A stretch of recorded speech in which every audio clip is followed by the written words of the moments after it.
Welcome back to CryptosRUs. I am George. We're all George. So today I want to talk about what's going on with Bitcoin, of course, and talk about this one moment that's coming that could be the turning point for Bitcoin and the entire market. What is that point? Well, let's discuss. Thanks for tuning in. As always, smash up the like, subscribe to the channel. 2 streams almost every day, 11:30 and 8:30 p.m. Central Standard Time. Make sure you hit that notification bell to get notified and follow me on Facebook, Instagram, Twitter, and now TikTok. And also check out all the latest news, article, and guides at CryptosRUs.com. Welcome, welcome, welcome. Hopefully you guys are hanging in there, doing well today, hopefully. You could see that Bitcoin is still around 42,000. The altcoins sold off a little bit today. So BTC dominance definitely did go up today. You can see up right on top here, Bitcoin dominance jumped above 40%. So there is a lot of fear, unfortunately, and there's still a lot of people that are panicking about what's going on and whether or not the market will ever recover. So let's talk about what is going on with the market and what this turning point could be. So today, I think the big story is there's no economic reports, although there's a couple things coming out tomorrow about jobless claims and also existing home sales. But today, what went up is the 10-year treasury yield. The bond for 10 years now went up to 1.9%. And this always shocks me because just by moving up 1 basis point, like 0.1%, somehow causes the market to go upside down. Whenever the 10-year yield goes up just by 0.1%, I don't even know how anyone could think that's a good thing. How ridiculous it is to earn 0.1% more. But whenever this tends to happen, you get a lot of traders selling off risk on assets and going risk off assets, including the 10-year yield, which at 1.9%, I mean, with Bitcoin and crypto, 1.9% is like every minute, right? It's just one of those things. So, of course, this is happening because, again, people are trying to anticipate what the Fed will say next week and what they will do for the remaining of this year. So there's still a lot of speculation, a lot of reactive selling right now, I believe. And it's just the traders at Wall Street, trying to guess what's next. A lot of people are trying to guess. So you could see here, rising interest rates keeps a chokehold on tech and growth stock. And unfortunately, Bitcoin has been placed within that tech sector. We know it's a technology, but it's a lot more than that. And I've said this many times, it's a store of value, right? You can't judge Bitcoin based on tech stocks. The two just doesn't work. It's like judging Microsoft, judging gold based on Microsoft, right? It doesn't work. It's a digital gold. It's a better version of gold. It's a store of value, but you can't judge it against tech stock. It just doesn't make any sense, right? So, unfortunately, that's what's happening right now. Now, that one turning point I talked about, what could be the turning point for the entire market is what comes out of the meeting next week.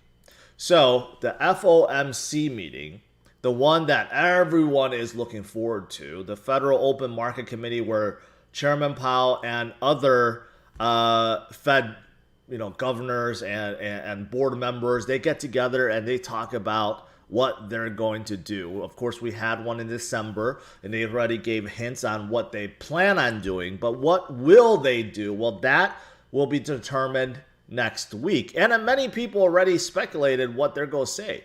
Most likely, Jerome Powell is going to be conservative and basically say, okay, we're going to raise rates maybe 3 or 4 times this year. We're going to start in March. We're going to start tapering. We're going to start doing a lot of stuff to kind of curb our buying, and hopefully that helps with inflation, right? So that's what their ultimate goal is, to try to curb inflation at this point.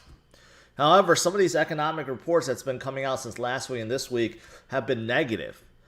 So that may make Chairman Powell even more conservative because of the fact that he was judging that the economy is strong, that economic reports were going to come in strong, and they haven't been. So that could offset things in a good way. So we'll see what happens. This is coming up next week, and basically everyone right now in Wall Street is trying to anticipate what's going to happen, which is why you're getting this risk-off asset purchasing, risk-on selling, and somehow Bitcoin and crypto is associated with both. But here's the thing, and I've made this argument many times, and I will continue to make this argument. Bitcoin is not a tech stock. Maybe crypto, altcoins, you could make an argument, yeah, it's more like tech companies, which it is, but it's building out Web 3.0, which is very different than what most of the big tech giants are doing these days, although they're trying to transist, like Facebook and Microsoft. But ultimately, Bitcoin itself is not a tech stock. And I'm not the only one who thinks so. So Mike McGlone from Bloomberg, who's a very, very big Bitcoin bull, I should say. At least he likes Bitcoin, but he's very involved with all things commodities and just economics, reports in general.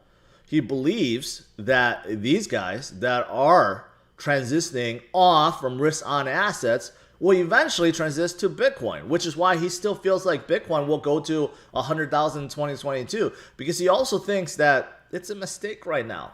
They're treating Bitcoin like a tech, or in the tech sector as a tech stock, and that's a mistake. It's not. It's a risk-off asset. It's a non-correlating asset. At least that's how it was until maybe about latter half of 2021. That's when things kind of changed. But ultimately, we need to remember that gold, right, and Bitcoin, these are considered hedges against inflation, I should say. But gold has an unlimited supply. Bitcoin does not. Bitcoin has a set supply. Bitcoin is governed by code, which says there will only be 21 million. And 90% of it has been mined already. So everyone is fighting for the last 10%. It's going to get more and more rare. And it's just harder to get overall as accumulation keeps going on, right? So I'm not alone, and I'm glad to see Mike McGlone share the same viewpoint and basically saying that these traders, they're going to come around. They're going to be the ones that's going to be FOMOing in when Bitcoin starts rising again, right? That's the difference between traders and investors. Investors see the opportunity. They get in when everyone else is selling and panicking. They get in low and they hold it, and they keep seeing their assets appreciate. While traders try to be very reactive, try to guess day to day, week to week, what's going on. And a lot of times they're guessing wrong. And then it leads to panic. It leads to emotional distress, emotional damage. And it causes them to get flooded out in the market, right? And that's what I don't want everyone to do. I don't want everyone to try to time the market top or bottom, but more focus on the future and why Bitcoin will stay around and why it should not be treated as a tech stock and why it will continue going forward, right? So that is the turning point, I believe. It's going to be next week. Let's see what happens with this FOMC meeting, what comes out of it.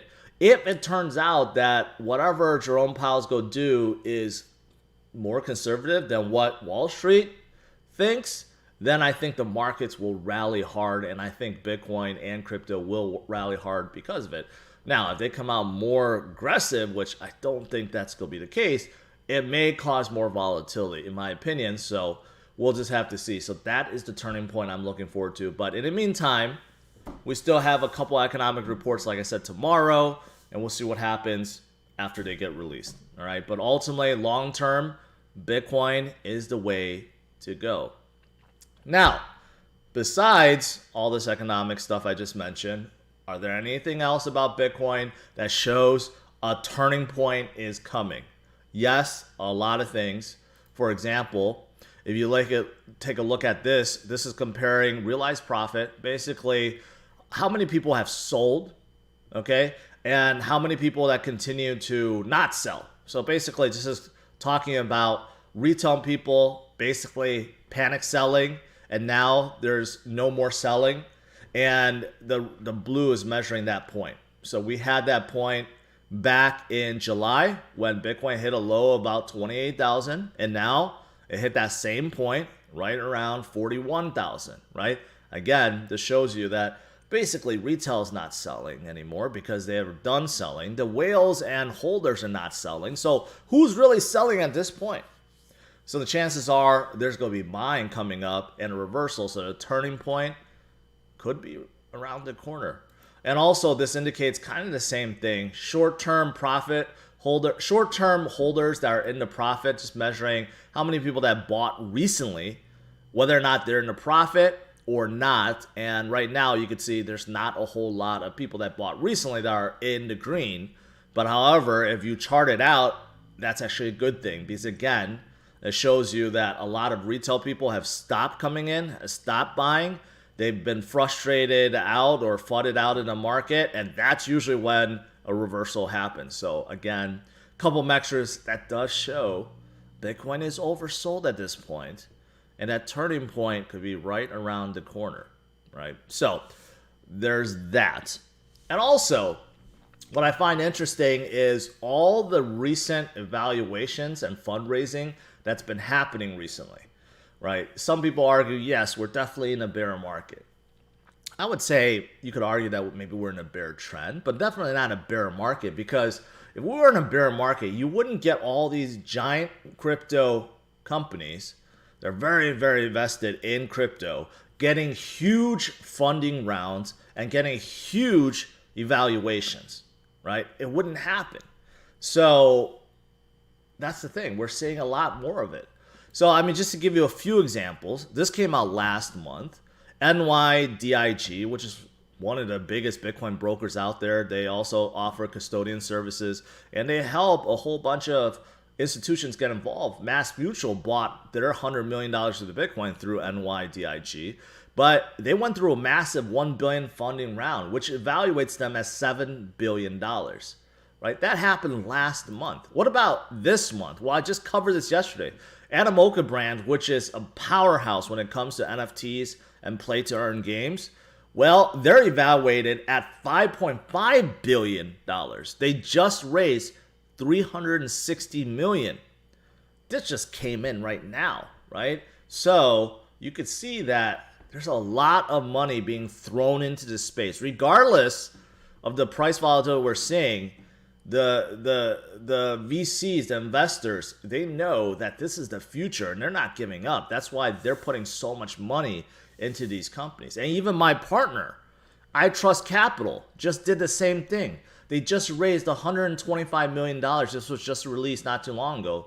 And this gives them over $1 billion valuation. These are all Bs, not Ms, Bs. So every one of the single companies are now evaluated over $1 billion. I mean, it just kind of shows you that that money is still flowing in. There's a ton of money flowing in, and this is the investors getting in at the ground floor, getting in when others are fearful, right? So this is my analogy that, yeah, these guys are growing because there are people that are trying to invest and they're not trying to trade, unlike Wall Street, which is trying to trade right now. And these guys are doing it right? And speaking of I Trust Capital, with this huge raise, what do they plan on doing? Well, they plan on boosting their infrastructure and adding more coins to their service. In fact, they just added Decentraland, the biggest metaverse out there, right? But in addition, they already have many out there like Cardano, Cosmos, Algorand, Matic, right? Every single major crypto is within their portfolio. So if you want to trade tax-free and you don't want to worry about paying taxes until you retire with your IRA and 401k, well, check out I Trust Capital. All right, check them out. Now, what else is there? Well, there's just a couple other altcoin news I just want to share right today. If you look at altcoins, some are clinging on to green. But most are in red right now. But the one, that everyone is trying to pay attention to is Cardano, because a Sunday swap is coming up. But one interesting fact about Cardano is their NFT marketplace, CNFT, is also blowing up. In fact, according to this analytics page, which really sucks, is a whole, I don't know why they have all this dice and casino. I'm guessing that's because of their sponsor, but this does show you the ADA volume exploding recently, obviously because of Sunday Swap and interest in them and Cardano in general, but also NFT volume has been slowly and steadily going up too, because CNFT is the biggest marketplace on Cardano, and they are utilizing smart contracts now. So Sunday Swap won't be the only project utilizing smart contract. In fact, many others are turning on smart contracts as well. So that's good overall. That's good overall. Now, besides Cardano, just going down the list, there are a couple other standouts too. For example, Theta went up finally. Theta has been very, very stagnant over the last few months, right? But they are starting to come up again. A couple interesting things. I didn't know this, but you know what? Theta is releasing another token called T-Drop. So they already have T-Fuel. They have Theta, which is a governance token. They have T-Fuel, which is used for transactions. But now they're coming up with a third token in 13 days called T-Drop. And it's used because they want to get into NFTs. They want to dive more into it, and they want to offer decentralized storage. Because right now, what they're doing is they're concentrating on the platform, right? The video streaming platform, but they want to go beyond that. They want to get involved with NFTs and digital collectibles and focus even more on video on demand, so recorded videos, which is something that Theta TV doesn't really have much of right now, right?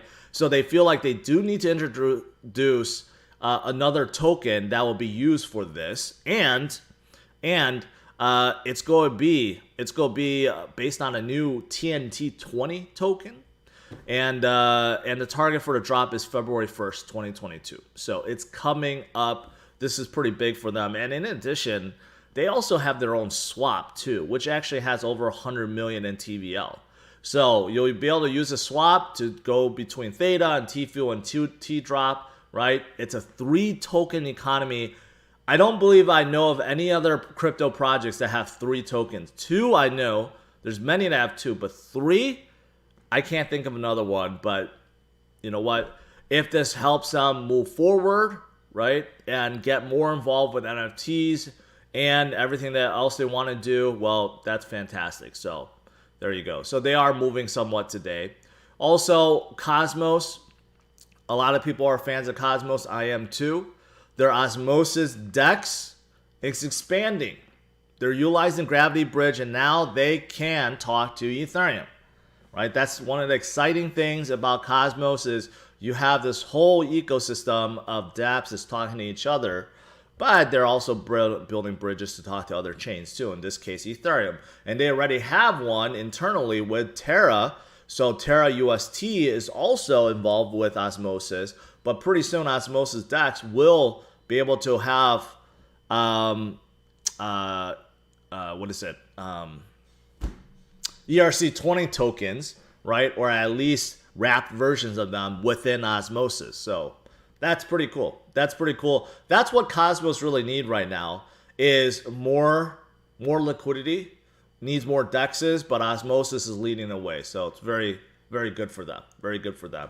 And finally, I know some of you guys are always looking for updates to, say, Kadena. So I saw this. They just posted this on their Twitter. This is what they want to accomplish in 2022. And there's a couple things that are very big that I think will definitely help them in the future. So there's a lot of things that is for increasing or bettering the platform in terms of upgrades and so forth.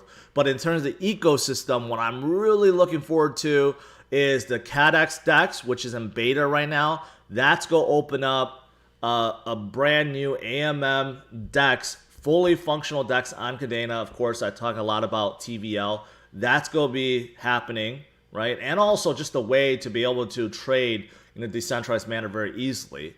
And then with that, you're going to have wrap tokens that's going to be coming aboard. That's pretty cool. They're also launching Marmalade, which is their NFT standard and, of course, the NFT marketplace.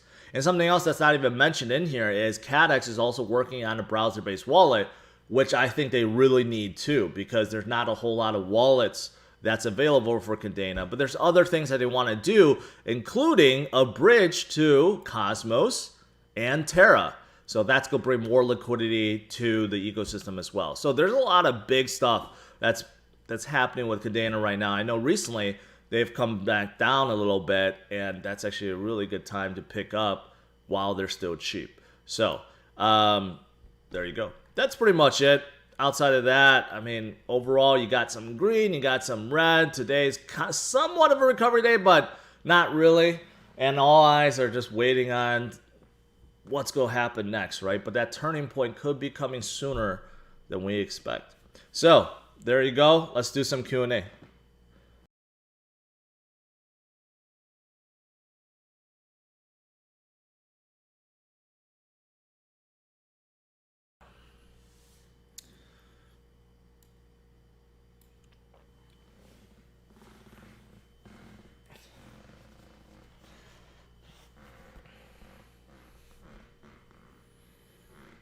Daniel says the FOMC meeting is coming a week after an annual options expiration. The week of the highest options expiration of the year coincides perfectly with the meeting, and many technical indicators are implying this is the bottom. Yes, you apply it all together. The metrics have been showing already implies that we are at that point where we need to turn, right?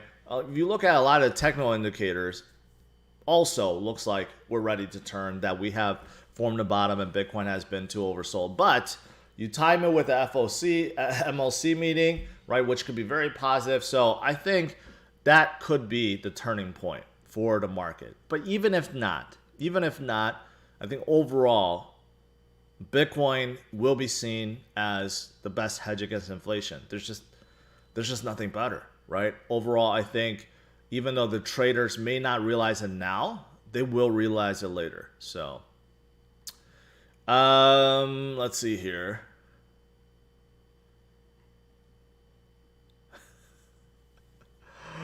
FUD raising. All right. When in doubt, zoom out. Quote. Best quote from George. That is true. That is true. I can't argue against that. Let's see. 10-year yield. Imagine earning 1.9% in DeFi. I mean, that's the thing. You know, I'm talking about, Anchor providing almost 20%. And most crypto that you stake, you're getting anywhere from 5 to 10%, sometimes even higher, 15, 18, 20%. I mean, that's the power of DeFi, right? It's still funny to me that, in traditional markets, that traders and funds and any of these investment companies are all like licking their chops when it comes to like 1.9% yield compared to what you can make in crypto. So that's why a lot of them are starting to turn to crypto. That's why you got some big investments into these crypto companies. It's because they realize, okay, maybe 1.9% is not that appealing.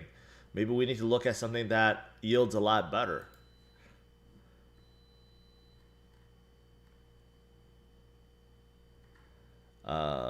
Let's see here.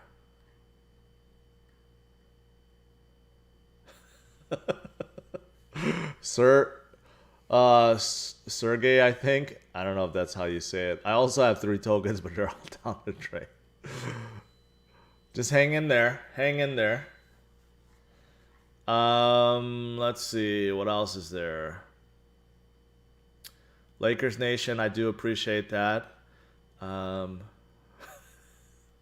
Hey, Tim Duncan, that's good for me too. Tim Duncan, I don't even remember any of his highlights because he's just like so non-flashy. But he is one of the greatest power forwards of all time.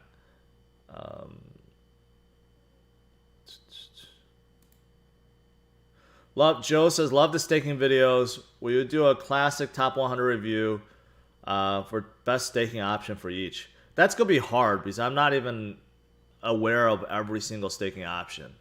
I mean, most of the DEXs out there do give you a lot of options for liquidity pools, and almost every single project have their own native staking. But in terms of creative stuff, that's going to be hard to go through all of them. Could you look at United Finance on Harmony? Still very young.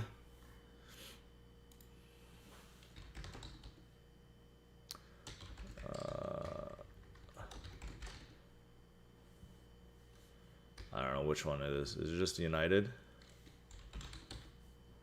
Is it just this one? If it's this one, I'm going to say no. It's just... it's probably not this one, but volume is $883. Sorry, I don't know which one you're referring to. Well, I guess I'll just look at the URL then.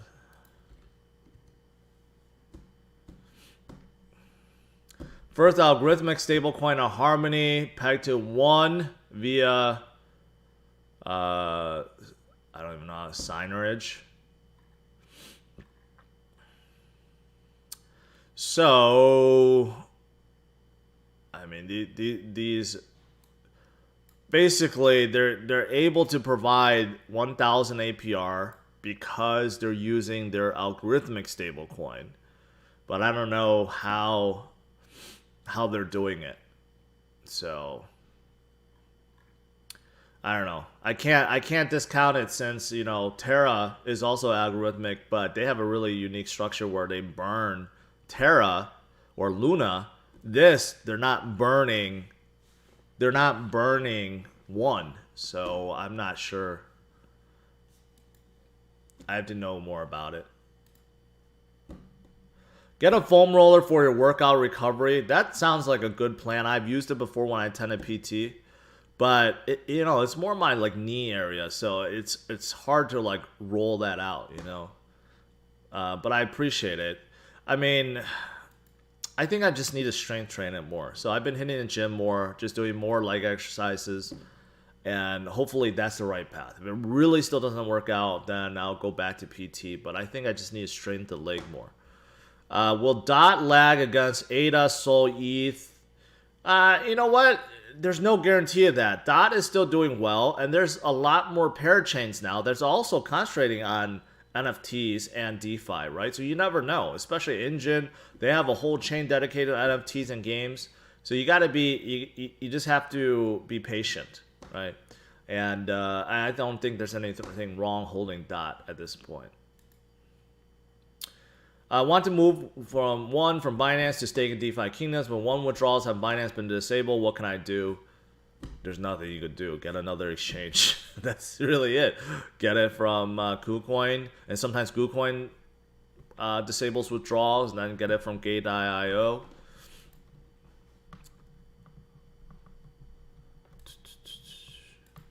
Patience not simply the ability to wait, it's how we behave while we're waiting. Joyce Mayer. I guess that makes sense. I don't know if I completely agree with that, but it makes sense. You can still be patient and just behave horribly while you're being patient. So I don't know. What's happening with crypto in Canada, specifically Ontario and Binance? I have no idea what you're talking about.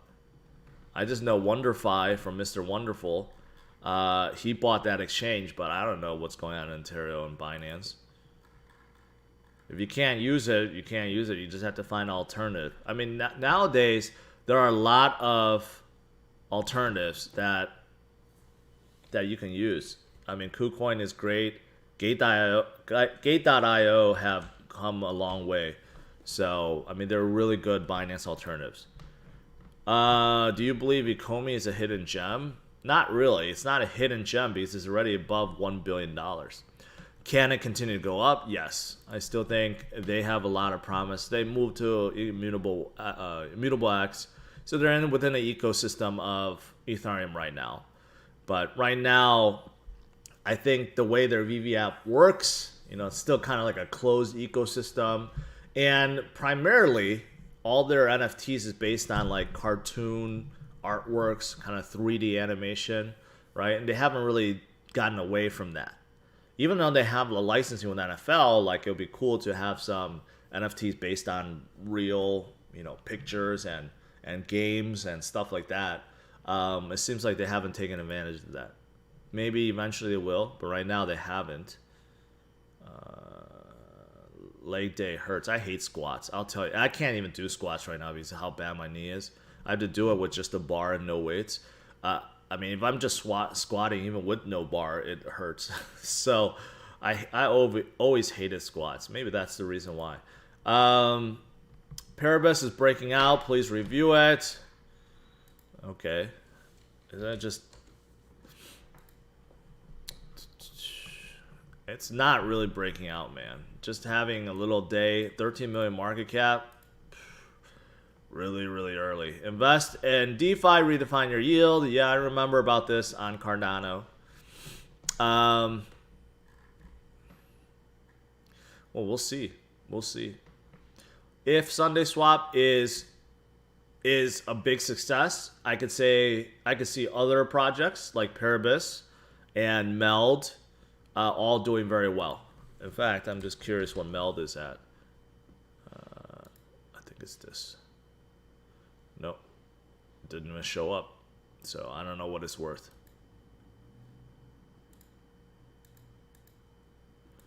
Cody is the same way. They just released the update about DJED, which is the algorithmic stablecoin for Cardano. So, I mean, they're in the payment system. They are also the backers or the makers of ADA Pay. So, as long as Cardano does well, they're going to do well. And the same thing with Nervos. I just covered them yesterday. They have a relationship. Nervos is still doing their thing, but, they have a huge bridge that they're working on with Cardano, which will allow Cardano to bridge to Ethereum and Binance Smart Chain and possibly other chains too in the future. I don't really like Qrado. It's just not my thing. It's like a DeFi layer 2 that you could put on top of chains. So, just not my thing.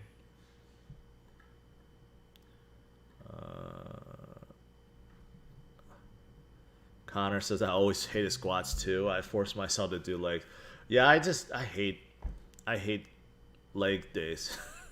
I've always naturally had big legs, and in high school and college, it served me well because I love basketball, even though I'm pretty short at 5'10". But back when I was younger, I could rebound like no tomorrow because I had really thick legs. But I always skipped out on leg days. But maybe that's a mistake now. All right. I think that's it. Don't miss cardio. Yeah, I try to get cardio in.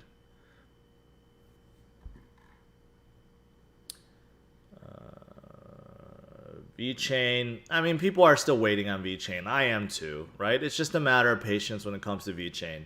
They're building out. They got their new stable coin. They got a new metaverse that's coming out. Someone sent it to me. I think it's still very early. So there's a lot of dApps that's coming on board.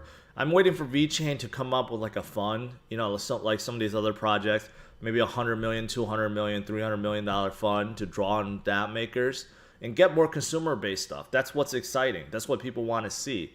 You got to have DeFi and value locked in with liquidity pools. You got to have some cool, fancy NFTs, collections dropping within, right? You got to have a good marketplace. You got to have a lot of stuff. You got to have the new generation of play-to-earn games coming aboard, right? The consumer-based stuff, that's what's driving, prices up. So I want to see VeChain do that next, and maybe they're thinking about it. I actually have Sonny on. I talked to him before on Twitter. I should just suggest that to him and see if I get some inside info whether or not something like that is coming.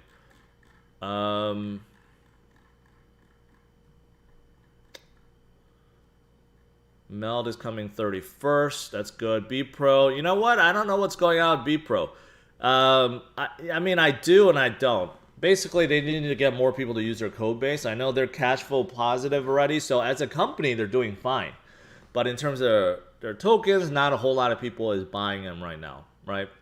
So I think they're going to need to figure out a way to get more people to hold on to them. Because right now, basically they tell their partners to use BPro tokens to get access to the service, but once you get a certain amount, that's it. They don't need to get any more, right? So I think they're going to need to figure that out. But I still think they're doing good. Timothy, thank you. Jasmine Coin, I just never liked it.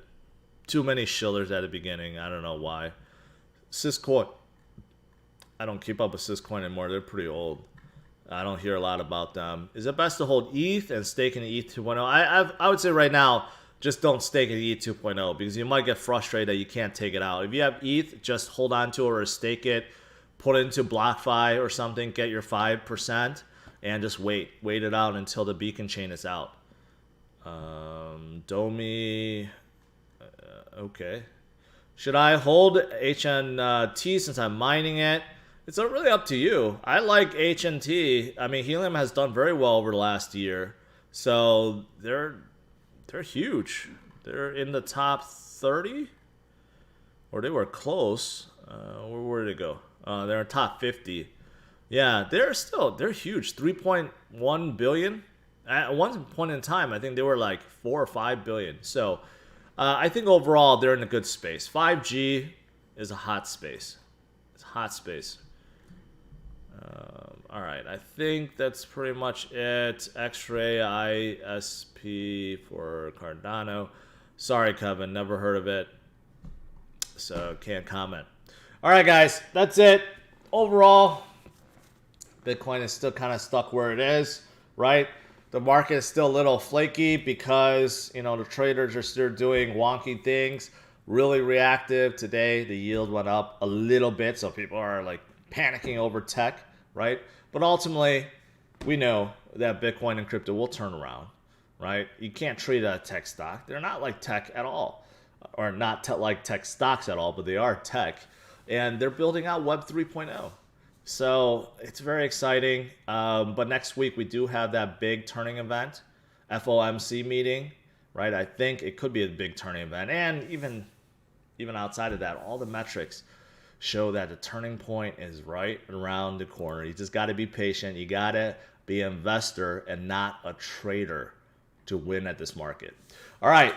Smash the like, subscribe to the channel. I'll see you guys tonight, 8:30 p.m. Central Standard Time. All right? Take care. Bye-bye.